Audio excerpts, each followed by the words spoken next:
So let's talk about another thing about this season. And of course, we were talking about a lot of these things along the way, but I want to, like, in the scope of things, talk about the fact that this season felt in some ways un-Game of Thrones-like. And there were a few reasons that was. One was the question of it simply being happier than usual. Again, I know it's all relative because we can name a ton of miserable things that happen and unhappy events and characters we like dying, but for a season of Game of Thrones, there was a lot of upbeat stuff happening this year. And then the other, of course, was the predictable nature of the story, which, again, this show has this big onus of the fact that it's based on books, that some of which have been out since the early 90s, people. So people have been theorizing about this for 23 years or so. And so now they were delivering on a lot of these. And again, it was a strange situation because they're delivering in the show before the books get to these things. And a lot of times it was the most common theory was the one. What did you think overall of that? Did it kind of throw you? Did it take you out of the show, that like these things that were uncharacteristic of it? Or did you just accept that's where we are now? I know that I was more upset along the way. Looking back, things like The Hound, it was such a fun piece to find in George's writing that when the show just lay it out there, I thought that was a little bit of a letdown that he was alive. They're like, oh yeah, he fully is. And what they did with Brother Ray. I mean, it's hard for me not to compare it to the books because that is what they're based on. But you're right. I think a big shift is that it's just moved past the books and they're doing things their own way. And I will argue that a lot of the best parts of Game of Thrones, the show, come straight from George, all the way down to, I think, the Hodor death and Hold the Door reveal was one of the biggest and best payoffs, I think, this season, and one of the biggest surprises, and that Dan and David have confirmed comes straight from George. Right. I think that you're right. Some of the things they sort of cut corners on felt like it was dropping the ball and wasn't as interesting, and that they had to do it simply for time. But there also were some things that were just on the show that we didn't really have a lot telegraphed to us, like Cersei blowing up King's Landing. And by the way, because I got so much flack for it, George R. R. Martin pronounces Cersei, and years ago I started pronouncing it that way. I got so much flack for it, and even if you watch the show, the actors and everyone else, they say Cersei in their British accents, not Cersei. So, sorry, that was an aside. I had to get that out there. That being said, the wildfire in King's Landing I loved, and that was something that was so well established this season. It does feel different, though, for me, and I think this is, a little bit of a spoiler warning, but we had the Tower of Joy be a big moment. We got half of it in the finale. And this is the current thing I'm annoyed at, but this sort of sums up the season to me, is they went and confirmed the other half in an infographic on makinggameofthrones.com. And I was like, come on, like these are big moments that even if everyone assumes it, you want it to be dealt with some sort of like grace, and the reason why people care is because they were set up so well. And so to sort of drop the ball on the execution, especially when you're passing the books and spoiling some of these things for people who have been waiting for it, like you said, for decades, is a little bit of a letdown. Yeah, so we should clarify that, like, since we recorded The Last Dragons, the fact that Rhaegar is Jon's father was just confirmed on an official infograph online, which is kind of a strange way to confirm. Still, I'm big a little blood. salty. Yeah, but I will say it's one of those things where it's almost Game of Thrones, both the books and the series had raised the bar so high for shocks, right? I mean, obviously Ned dying being the first, like, oh my God, just didn't see that coming because that's not dramatically what we expect, right?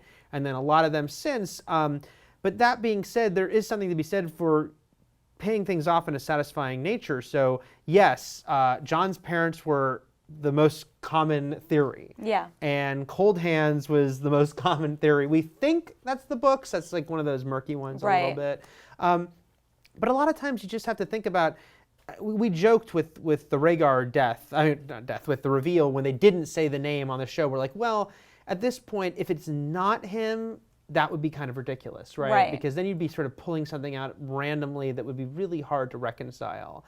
So I think it's one of those things where even when the books, if the books had come out before these seasons, we still have to accept that these people have guessed it because, again, they had decades, and then they had the internet where people could share their theories, which only makes it harder to, to come up with something that no one's going to guess. And it's a story that's so layered, right? Yeah. That part of the fun, I think, even for people watching on the show, is to try and figure things out before they happen. And the second you have a big question mark, like, oh, who's Jon Snow's mother? You want to figure it out. Yeah. And the show did a great job layering in hints throughout the seasons, just like the books did.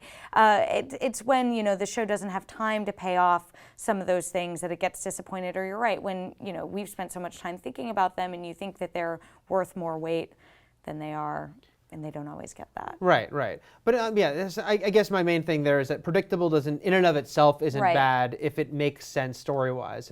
I guess that is why I share in your frustration about the Rhaegar reveal not being revealed off the show, though, is like, just do it, people. Like, give us all the info. I just wonder if there was like a disconnect, or but I feel like that was intended to come out that way because they promoted it on Facebook. Yeah. They're like, here's Jon Snow, how Jon Snow connects to Daenerys or whatever. And then they also advertised it like that in the blog. They're like, oh, and here's your proof that like Rhaegar is Jon's father. And you'd think, you intentionally only give the half of it. You think that they're saving it so it could get this big explanation or something on the show for the other half.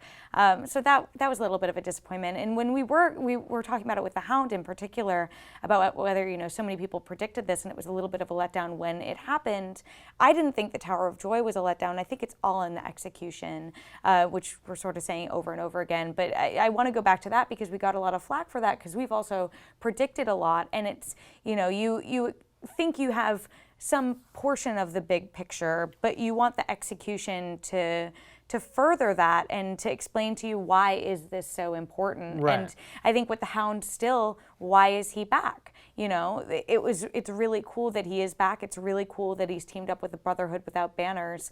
But you want to have a little bit more of that understanding of that, even if you don't know what his bigger purpose is, that he has a bigger purpose. Right. So I think that was sort of the fine line there for me. I will say on the subject of sort of the happier things or more triumphant things for good people happening this season, in a way that was Game of Thrones being subversive to themselves, because, and that is the thing, that's like going back again to one of the big moments of the season, which was Sansa and Jon, their big reunion. I fully expected, because Jon was getting ready to leave, like, oh, that they were another just near miss miss, each other, So it was at that point, because that had kind of become Game of Thrones' thing, right? Like these near misses. So then they see each other, and I actually think it makes it even more impactful, because that's not what Game of Thrones does. And then I will say, because there are a couple storylines, that I feel really dragged. And, we've talked about Braavos, the fact that it was 2 full seasons of Arya and Braavos, that the, sum total of is she can kill better. Don't know if they needed 2 on-screen seasons of that. And even King's Landing, which ended so strong, but for a lot of the season was like another year of the Sparrows in control. People moving chess pieces around and not a lot of actually people doing in anything. cells and leaving cells. So that being said, that's why I was so thrilled when Dany's story, which kind of began very frustrating, right? Like, oh, she's back with the Dothraki. She's back in sort of a bad place, after having some moments of triumph. That's why it was so exciting when I think it was the 4th episode where she turned the tables on them, because I had expected the rest of this, or a lot of the season might be her back with them. And so instead, no, she totally, kicked ass and got a big, cool naked fire scene. All Amelia too. All Amelia, Kudos to as she's her. proud to say. Yeah. There was no body double. I just think that this season, it almost became the Game of Thrones after so many years of the subversive thing being, we're going to always have a terrible thing happen. This year it became, we're going to have a triumphant thing happen. And I feel like part of that is the showrunners and writers just finally listening to criticism. Yeah. I think that they were a little bit resistant. Especially to some, after 5. Yeah, I think. But 5, if you look back on 5, and one of the first spoiler-free teases I was given for this season was good things actually do happen. Yep. And I think it's because if you look at 5, part of the reason I think why people didn't respond well to it is nothing good happened Yeah. to any character. It was terrible thing after terrible thing, rape, murder, death, like just so many bad things happening over and over again that it's hard to find any, not even joy, but enjoyment from there. And, Yeah. and Game of Thrones, you're right, is a show that prides itself on not giving you the outcome you want, but you still have to have something to root for. Yeah. And they really did bring that back a lot. And you're right, once you get close to the end, at a certain point, good things have to start happening or just everyone's going to be dead. Right, and again, it's one of those things where it's, of course, we're not delusional about the show is a dark show. Right. And bad things are going to happen and will happen till the very end, I'm sure. But yeah, season 5, I think, was a tipping point for people because not only had it happened for 5 years, but also that season did sort of traffic more than ever in just bad things Yes. happening. And at a certain point, it's not even interesting dramatically, right? It stops. You start to become dull to it. Yeah. And so, yeah, this season took a flip to the other side. It felt jarring at times because it's like, this isn't my Game of Thrones. Yeah. Like, all these happy things are happening to people I like. But I ultimately think it was kind of a cool way to go with it. Yes, I agree.